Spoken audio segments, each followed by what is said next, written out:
আকাশবাণী কলকাতা স্থানীয় সংবাদ পড়ছি সুদীপ বসু। প্রথমে বিশেষ বিশেষ খবর। রাষ্ট্রপতি দ্রৌপদী মুর্মু বলেছেন, সাঁওতাল সম্প্রদায়ের আন্দোলনের ফলে এই ভাষাকে অষ্টম তফসিলের অন্তর্ভুক্ত করা হয়েছে। শিলিগুড়ি মহকুমার গোসাইপুরে নবম আন্তর্জাতিক সাঁওতাল কনফারেন্সে আজ তিনি যোগ দিয়েছেন। তাঁর সভাস্থল বারবার পরিবর্তন করা নিয়ে রাষ্ট্রপতি সাংবাদিকদের কাছে পরে অসন্তোষ প্রকাশ করেন। তাঁর এই সফরকালে রাজ্য সরকার নির্দিষ্ট প্রোটোকল মানেনি বলেও রাষ্ট্রপতি জানান। আসন্ন বিধানসভা নির্বাচনের প্রস্তুতি খতিয়ে দেখতে কমিশনের পূর্ণাঙ্গ বেঞ্চ আগামীকাল রাজ্যে আসছে। রাজ্য সরকারের সহযোগিতা না পাওয়ার কারণে পশ্চিমবঙ্গের অধিকাংশ রেল প্রকল্পের কাজ ব্যাহত হচ্ছে বলে রেলমন্ত্রী তথা বিজেপি নেতা অশ্বিনী বৈষ্ণব অভিযোগ করেছেন। হুগলিতে আজ বিজেপির পরিবর্তন যাত্রায় যোগ দেন তিনি। RN রবি আগামী 12 মার্চ পশ্চিমবঙ্গের 22তম রাজ্যপাল হিসেবে শপথ নেবেন। রাজ্য সরকার আজ থেকেই বাংলা যুব সাথী প্রকল্পে আবেদনকারীদের ভাতা দিচ্ছে। আসছি বিস্তারিত সংবাদে। রাষ্ট্রপতি দ্রৌপদী মুর্মু বলেছেন, সাঁওতাল ভাষী মানুষের আন্দোলনের ফলে এই ভাষাকে 92তম সংবিধান সংশোধনের মধ্য দিয়ে অষ্টম তফসিলের অন্তর্ভুক্ত করা হয়েছে। কেন্দ্রীয় সরকার সাঁওতালি ভাষায় উচ্চশিক্ষার জন্য বিভিন্ন উদ্যোগ গ্রহণ করেছে বলেও রাষ্ট্রপতি জানিয়েছেন। আজ শিলিগুড়ি মহকুমার গোসাইপুরে নবম আন্তর্জাতিক সাঁওতাল কনফারেন্সে যোগ দিয়ে তিনি বলেন, উচ্চশিক্ষার জন্য কেন্দ্রীয় সরকার জনজাতি গোষ্ঠীর ছাত্রছাত্রীদের সহায়তা করছে। সম্প্রতি অলচিকি হরফের শতবার্ষিকী উদযাপিত হয়েছে।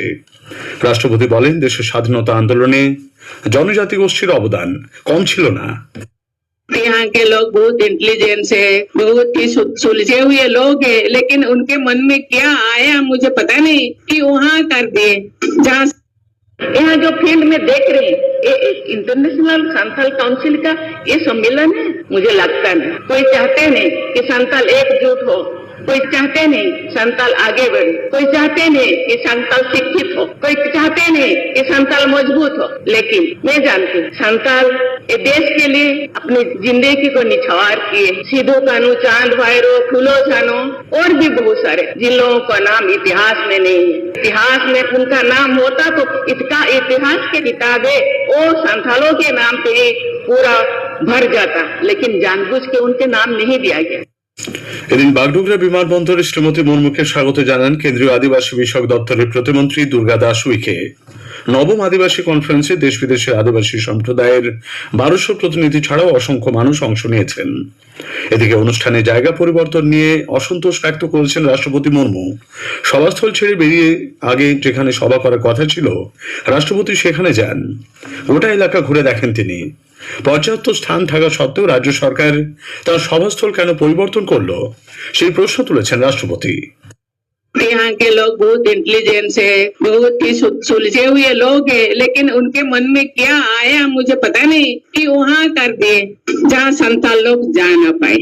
जनरली देखा जाए तो प्रेसिडेंट आते हैं तो चीफ मिनिस्टर भी आना चाहिए, मंत्री भी आना चाहिए, लेकिन चीफ मिनिस्टर मैडम भी आए नहीं और गवर्नर का तो तबादला हो गया है तो नहीं आ पाए। लेकिन क्योंकि डेट पहले से फिक्स था इसीलिए मैं आ गई। लेकिन मैं भी बंगाल का ही बेटी हूँ, बंगाल में बहुत क्यों आने ही नहीं देते।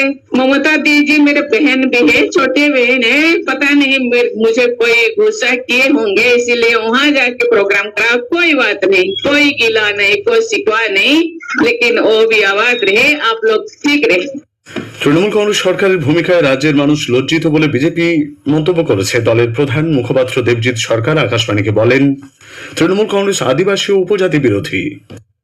তৃণমূলের সরকার তারা সাঁওতালদের বিরুদ্ধে, তারা উপজাতিদের বিরুদ্ধে, তারা সমস্ত আদিবাসী সমাজের বিরুদ্ধে, এমনকি পশ্চিমবঙ্গের বাঙালির বিরুদ্ধে। এরা আদিবাসীদের জল, জমি, জঙ্গল এবং মহিলাদের সম্মান সবকিছুর উপরে থাবা বসিয়েছে। যারা তাদেরকে স্বীকৃতি দিয়ে তাদেরকে খুব সুন্দর করে আড়াল করার যে ব্যবস্থা এই তৃণমূলের প্রশাসন করেছে। একটা আদিবাসীদের সম্মেলন ছিল যেখানে কিনা দ্রৌপদী মুর্মু মহামান্য রাষ্ট্রপতি ভারত রাষ্ট্রের তিনি ভাষণ দিতেন। এটা কোনো রাজনৈতিক জায়গা ছিল না। তো এই রকম অসহযোগিতা আমাদের লজ্জিত করেছে। বাঙালি হিসেবে আমি লজ্জিত এবং আমি ক্ষমা। বিধানসভা নির্বাচনের প্রস্তুতি খতিয়ে দেখতে নির্বাচন কমিশনের পূর্ণাঙ্গ বেঞ্চ আগামীকাল রাজ্যে আসছে।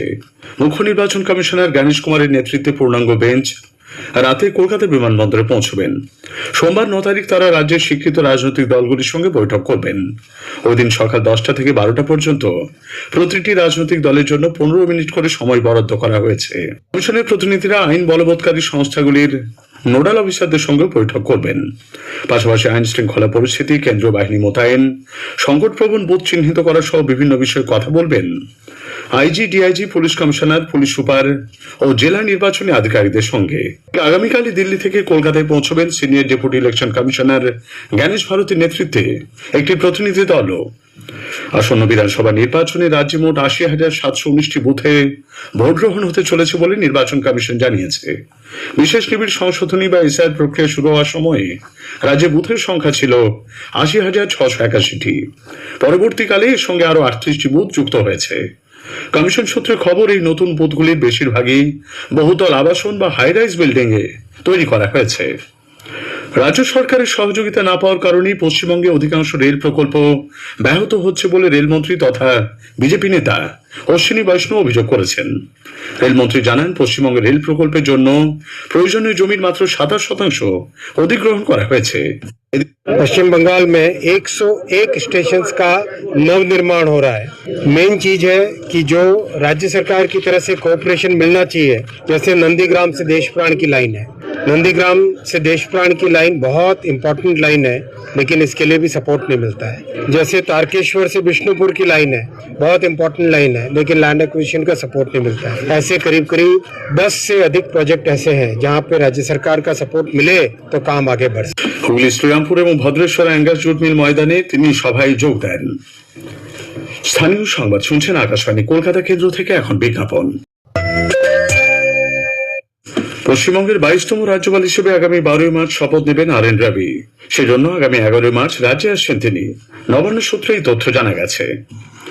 পরিবর্তন যাত্রা কর্মসূচির সমাপ্তিতে 14 তারিখ প্রধানমন্ত্রী নরেন্দ্র মোদী ব্রিগেড প্যারেড গ্রাউন্ডে জনসভায় বক্তব্য রাখবেন। এই উপলক্ষে আজ ব্রিগেড ময়দানে প্রধানমন্ত্রীর সভাস্থলে বিজেপির উদ্যোগে ভূমি পুজোর আয়োজন করা হয়। কেন্দ্রীয় মন্ত্রী ভূপেন্দ্র যাদব সেখানে উপস্থিত ছিলেন। আন্তর্জাতিক নারী দিবস উপলক্ষে মহিলাদের সম্মান জানাতে যুব ক্রীড়া মন্ত্রক আগামীকাল দেশজুড়ে বিভিন্ন জায়গায় অস্মিতা খেলো ইন্ডিয়া উইমেন্স লিগের আয়োজন করছে। একটি প্রতিবেদন। দেশের অন্যান্য অংশের মতো এ রাজ্যেও অস্মিতা খেলো ইন্ডিয়া উইমেন্স লিগের আয়োজন করা হয়েছে। সাই এবং ফিট ইন্ডিয়ার উদ্যোগে হুগলি জেলায় এই প্রতিযোগিতার আয়োজন করা হচ্ছে বিজয়নারায়ণ মহাবিদ্যালয়ের মাঠে। সে সম্পর্কে জানিয়েছেন জেলা যুব আধিকারিক সৈকত মণ্ডল। অনুষ্ঠানটিতে প্রায় 800 থেকে 1000 জন মহিলা ও কিশোরী অংশগ্রহণ করবেন। মূল উদ্দেশ্য হলো খেলাধুলা ও শারীরিক কার্যকলাপের মাধ্যমে আন্তর্জাতিক নারী দিবস উদযাপন করা, মহিলাদের ক্রীড়াক্ষেত্রে ব্যাপক অংশগ্রহণ বাড়ানো এবং যুব সমাজ ও নারীদের মধ্যে ফিটনেস, স্বাস্থ্য ও ক্রীড়া সংস্কৃতি সম্পর্কে সচেতনতা বৃদ্ধি করা। প্রতিযোগিতায় 100 মিটার, 200 মিটার ও 400 মিটার দৌড়ের পাশাপাশি ফান অ্যাক্টিভিটিও অনুষ্ঠিত করা হবে, যেখানে অনূর্ধ্ব 13 বছর, 13 থেকে 18 বছর এবং 18 বছরের ঊর্ধ্বে এই 3টি বয়স বিভাগে অংশগ্রহণের ব্যবস্থা করা হবে। কাশফির নাহার, আকাশবাণী সংবাদ, কলকাতা। রাজ্য সরকার আজ থেকে বাংলা যুব সাথী প্রকল্পে আবেদনকারীদের ভাতা দিচ্ছে।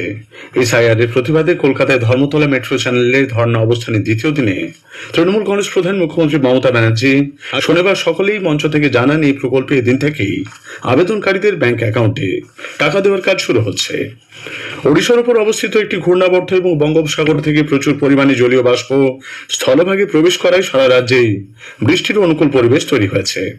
আগামী সোম ও মঙ্গলবার দক্ষিণবঙ্গের জেলাগুলিতে হালকা থেকে মাঝারি বৃষ্টির সম্ভাবনা। যাদবপুরে কিশোর ভারতী ক্রীড়াঙ্গনে আজ বিকেলে আইএসএল ফুটবল ম্যাচে মোহামেডান স্পোর্টিং 1-2 গোলে বেঙ্গালুরু এফসির কাছে পরাজিত হয়েছে। শেষ করার আগে স্থানীয় সংবাদের বিশেষ কিছু অংশ আরও একবার। রাষ্ট্রপতি দ্রৌপদী মুর্মু বলেছেন, সাঁওতাল সম্প্রদায়ের আন্দোলনের ফলে এই ভাষাকে 8ম তফসিলের অন্তর্ভুক্ত করা হয়েছে। আসন্ন বিধানসভা নির্বাচনের প্রস্তুতি খতিয়ে দেখতে কমিশনের পূর্ণাঙ্গ বেঞ্চ আগামীকাল রাজ্যে আসছে। স্থানীয় সংবাদ শেষ হলো।